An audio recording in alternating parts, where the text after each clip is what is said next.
안녕하세요. 교통사고 전문 로펌 유넨리의 대표 변호사 이기루입니다. 자, 오늘 Q&A 시간에는 오토바이에 친구를 태우고 가다가 자동차와 사고가 발생했는데 오토바이가 무보험 상태였던 그런 사건에 대한 질문을 다뤄보도록 하겠습니다. 자, 질문을 보면요. 피해자는 2000년생이네요. 소득은 없는 학생인 상태인 것 같고요. 피해자 과실, 보험사 측에서 주장하는 과실이 한 30% 정도.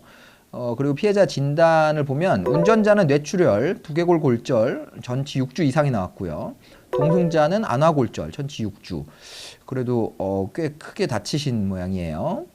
질문 내용을 보면 친구가 면허증을 받으러 가자고 해서 가는 도중 교통사고가 발생했습니다. 오토바이는 무등록 무보험 상태였고요. 헬멧 미착용, 면허는 있었습니다. 제가 오토바이고 상대는 일반 자동차고 보험은 종합운전자 보험 들어놨습니다. 상대 측 보험회사에서 7대3으로 과실을 정했습니다. 자, 전치 6주 이상이 나왔고요. 운전자와 동승자 둘 다 4주 정도 입원했다고 하네요. 직업은 대학생이고 이 경우 합의금은 얼마씩 받을 수 있나요? 동승자의 치료비를 30% 제가 부담해야 한다는데 친구의 부탁으로 가던 중 사고가 났는데 제가 30%를 다 부담해야 하나요? 자, 오토바이에 친구를 태우고 가다가 사고가 발생한 건데요. 자, 보통 오토바이를 운전하시는 분들 보면은 이제 보험을 들어놓지 않고 심지어 등록도 안 한 상태에서 타고 다니시는 경우가 제법 많죠. 자, 이게 문제는 보험이 전혀 가입돼 있지 않으면 이렇게 사고가 발생했을 때 그 자비로 모든 사건에 대한 그 사고에 대한 손해를 처리해야 된다는 게 큰 문제예요. 그래서 될 수 있으면 오토바이를 운전하신 분들은 최소한 책임보험이라도 들어두셔야 또 이제 이런 사고가 발생했을 때 처리를 할 수 있으니까 그런 부분은 주의하셨으면 좋겠고요. 지금 이제 과실 비율이 7대3 정도로 해서 자동차가 이제 7이 나왔다라는 얘기예요. 자, 문제는 동승자가 있었다라는 거죠. 자신의 부분도 문제가 되겠지만 동승자에 대해서 치료비가 발생했을 거예요. 뭐 전치 6주 정도면은 적은 상해는 아니거든요. 그러면 자, 예를 들어서 치료비가 100만 원이 나왔다. 그러면 오토바이 운전자가 3, 그리고 자동차 운전자가 7에 과실 비율을 부담한다라는 거예요. 자동차는 종합보험에 가입됐으니까 그 7에 해당하는 70만 원에 해당하는 치료비는 보험사에서 지급을 하겠죠. 그리고 나머지 30만 원에 해당하는 부분은 오토바이를 운전하신 이분께서 부담을 하셔야 되는 겁니다. 다만 이제 구체적인 절차를 보면은 자동차 사고가 접수되면 좀 종합보험 회사에서 치료비나 이런 부분들은 지급 보증을 해가지고 다 받을 수 있게 됩니다. 다만 나중에 이제 과실 비율에 대한 산정이 끝나면 해당 과실을 나눠 가지는 분에게 보험사에서 구상권을 행사하는 방식으로 그렇게 이루어지고 있죠. 지금 오토바이 운전하신 분도 많이 다치신 것 같아요. 그 본인에 대한 치료도 마찬가지입니다. 자, 전치 6주 진단이 나왔고 치료비가 발생하겠죠. 그러면 종합보험사에서 일단은 지불 보증을 해서 병원 치료비를 다 대주죠. 그리고 나중에 이제 운전하신 분, 오토바이 운전하신 분의 3에 해당하는 부분에 대해서는 또 역시 구상이 들어오게 될 겁니다. 그리고 여기서 또 하나 쟁점이 될 수 있는 건 말씀하신 대로 친구의 부탁으로 태워주고 가다가 사고가 난 거죠. 이걸 이제 법률적인 용어로 뭐라고 하냐면 호의동승이라고 합니다. 이건 과실 비율을 산정함에 있어서 어떤 책임에 제한을 가하는 건데요.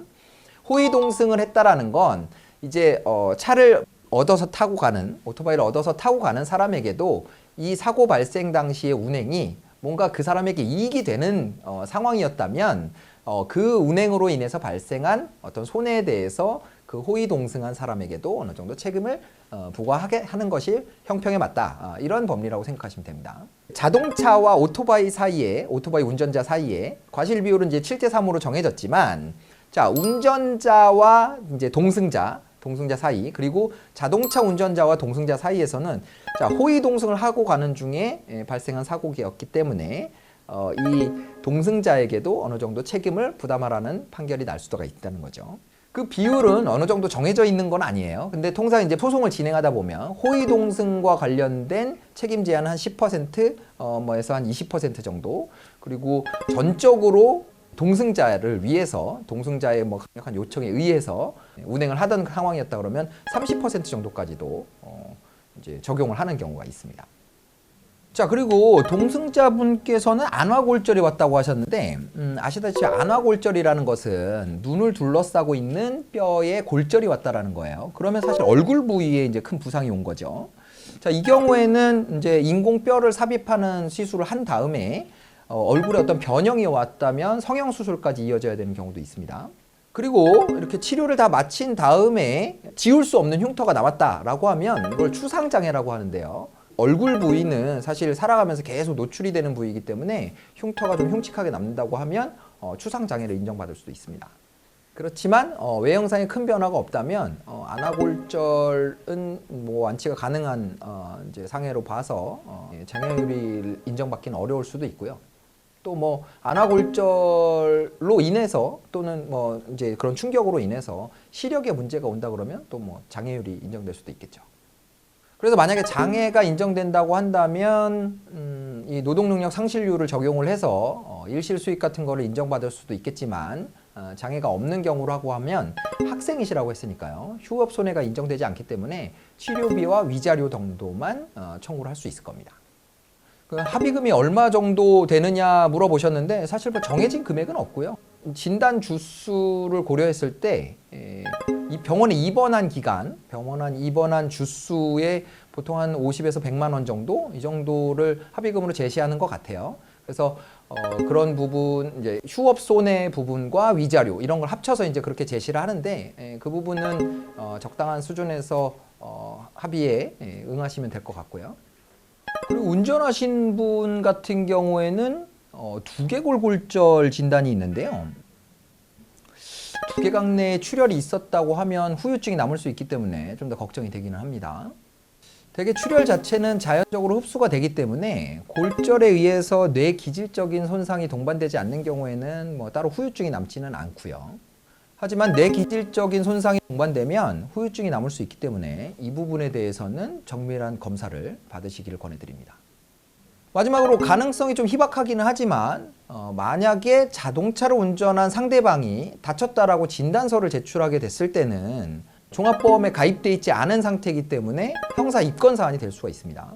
그리고 뭐 동승자분이 친구 관계이기 때문에 뭐 고소를 하는 일이 있을까 싶긴 한데 법적으로는 사실 피해를 본 입장이기 때문에 형사 고소를 하는 것도 가능하죠. 자, 여기서 중요한 건 종합보험에 가입하지 않은 상태에서 사고를 내서 사람을 다치게 하면 형사 입건 사안이 될 수 있다는 거. 그래서 보험 가입이 중요하고요. 그리고 또 보험에 가입되지 않은 차량을 운전하실 때는 특별히 대인 피해가 발생하지 않도록 더욱 주의를 하실 필요가 있습니다. 자, 오늘 말씀드린 내용 잘 참고해서 사안 잘 해결하시길 바라고요. 오늘 내용이 도움이 되셨다면 좋아요 눌러주시고 다른 질문을 또 접하고 싶으시면 구독과 알림 설정 부탁드리겠습니다.